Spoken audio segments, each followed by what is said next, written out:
அருட்பெரும் ஜோதி அருட்பெரும் ஜோதி தனிப்பெருங்கருணை அருட்பெரும் ஜோதி.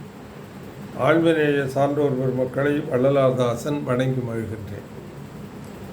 வள்ளலார் காட்டும் சுத்த சன்மார்க்கம். இப்போ ஓரளவுக்கு அந்த வள்ளலார் காட்டும் சுத்த சன்மார்க்கத்தை காட்டுவதற்கான வழிமுறைகள்லாம் பார்த்துக்கிட்டு அந்த இடத்துக்கு வந்துட்டோம். இப்போ கடவுள் யார் என்று காட்டிவிட்டார். கடவுள் என்பது இயக்கம். அது எல்லா உயிருமாக இயங்கிக் கொண்டிருக்கிறது. அந்த உயிருக்கு இன்பம் செய்தல் வழிபாடு. இதுதான் சுத்த சன்மார்க்க வழிபாடு. இப்போ சுத்த சன்மார்க்க கடவுள் யார்? எல்லா உயிர்களும். அதனால தான் என்ன சொல்வார், இப்போ சமய மதத்துல எல்லாம் அந்த சாமி மேலே பத்தி காட்டுவாங்க. பக்தி பற்றுவது தான் பக்தி, வேற ஒன்று. அந்த ஒவ்வொரு தெய்வத்தின் மேலேயும் பக்தி செலுத்துங்கள் என்று சொல்வார். இங்கே சன்மார்க்கத்தில் என்ன சொல்கிறாங்க ஐயான்னா, உரைநடை பகுதியில் 417 வருது, எடுத்து வேணா பாருங்க. உயிர்களிடத்து பக்தியும் ஆண்டவனிடத்து அன்பும் என்று வருது. இந்த பக்தி என்பது யாருக்கிட்ட காட்டுறது? அங்கே நாம் சிலைகள்கிட்ட காட்டுற பக்தியை உயிர்களிடம் காட்ட வேண்டும் என்பதுக்காக தான் இதை குறிக்கிறார். இது ஒரு நுணுக்கமான இடம்தான். அது என்ன, உயிர்களிடத்தில் அன்பு காட்டாமல் பக்தி காட்ட சொல்கிறாருன்னா, அது உயிர்களிடத்திலே பக்தி செலுத்த வேண்டும், கடவுளிடத்திலே அன்பு காட்ட வேண்டும் என்கிறார்.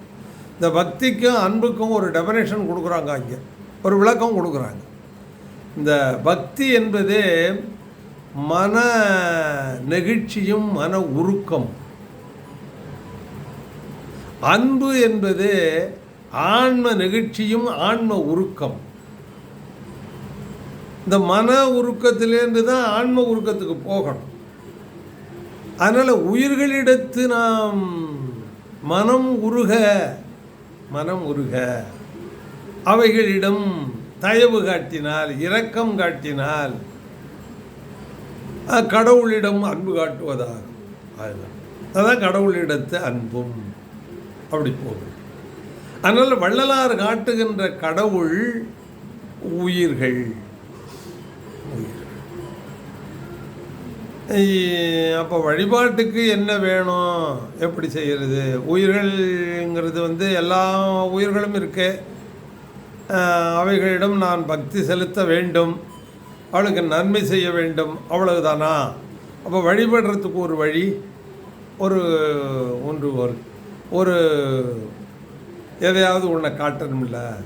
அவங்க சிலையை காட்டினாங்க, நீ உண்மை கடவுளை காட்டுறேன்னு சொல்லிவிட்டு ஒன்றும் காட்டாமல் போனால் அது எப்படி சரியாக வருமா? அதனால் காட்டுகிறார். திருக்காப்பிட்டு கொள்வதற்கு முன்பு அது ஐப்பசி மாதம்தான் கொடி உபதேசம் செய்கிறாங்க. அந்த ஆண்டு ஐப்பசி 7.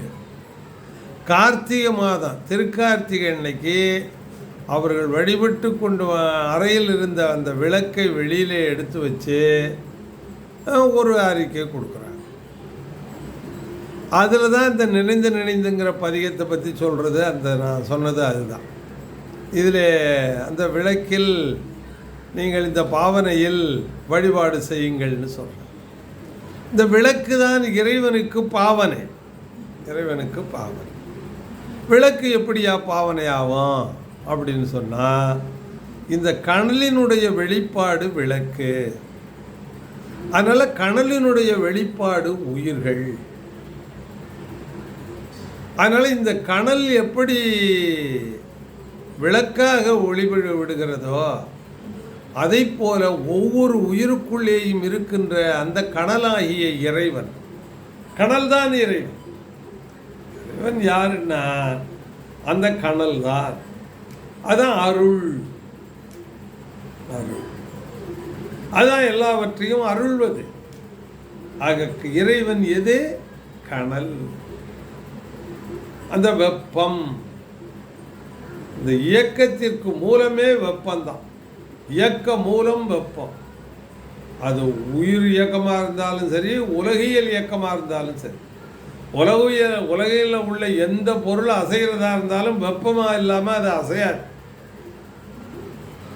அதுக்கு நான் எளிமையாக சொல்கிற உதாரணம் தண்ணி. இந்த தண்ணீர் அசைகிறது என்றால் அதுக்கு அந்த தண்ணியில் அந்த வெப்பம் இருக்குது. அந்த வெப்பத்தை பூரா எடுத்துட்டோம்னா 0 டிகிரி சென்டிகிரேடு கொண்டு வந்துட்டோம்னா அந்த தண்ணி அசையாது, பிளாட் ஆகிடும், அப்படியே அசையாது, கட்டியாகிடும். ஆக தண்ணி அசைகிறதுக்கு வச்சே நம்ம எல்லாத்தையும் பார்த்தோம். எல்லா அசைவுக்கும் எந்த இயந்திரம் ஓடுறதா இருந்தாலும் சரி, எது சுற்றுறதா இருந்தாலும் சரிதான், அணுக்குள் உள்ள அசைவும் சரிதான், அந்த வெப்பத்திலிருந்து தான் வரும். ஆகையினால இந்த வெப்ப ஆற்றல் தான், அதுதான் இறைவன். அதுதான் எங்கும் நிறைந்து. அதுக்காக தான் இங்கே விளக்க எடுத்து வச்சு வழிபட சொல்கிறாங்க. அப்போ விளக்க வழிபடுறதுன்னா அந்த தீபத்தை வழிபாடு செய்யுங்கள் என்று சொல்லுகிறார். தீபத்தை வழிபாடு செய்யுங்கள் என்று சொல்லுவாங்க. அப்போ தீபத்தை வழிபாடு செய்யுங்கள்னு சொல்லலை.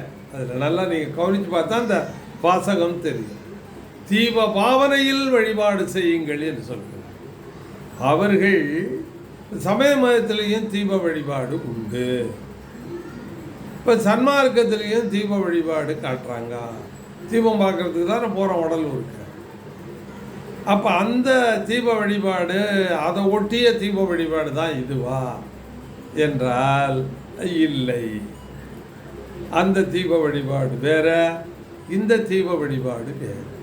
அந்த தீப வழிபாட்டுக்கும் இந்த தீப வழிபாட்டுக்கும் உள்ள வித்தியாசம் என்ன என்பதை அடுத்த பதிவில் சொல்கிறேன். நன்றி, வணக்கம்.